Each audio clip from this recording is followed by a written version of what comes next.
Saturday Sunday 4 రోజులు extend weekend పక్కన పెడితే వెన్స్డే రోజు ప్రీమియర్స్ పడ్డాయి.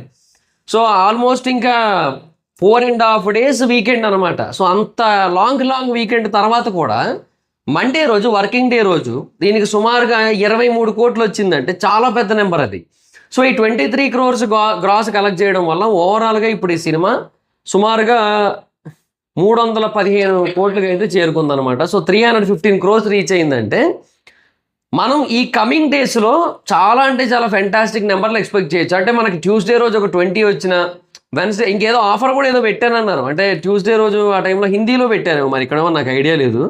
సో అక్కడ కొంచెం ఈ ట్యూస్డే రోజు డిస్కౌంటెడ్ ట్యూస్డేస్ అని, బోగో ఆఫర్స్ అని ఇట్లాంటివి పెడతారు. మరి డిస్కౌంటెడ్ ట్యూస్డే ఏదో పెట్టినట్టున్నారు. అది అక్కడో మన దగ్గర నాకు స్ట్రైక్ అవ్వట్లేదు, బట్ చూశాను ఎక్కడో పెట్టారు మొత్తానికైతే.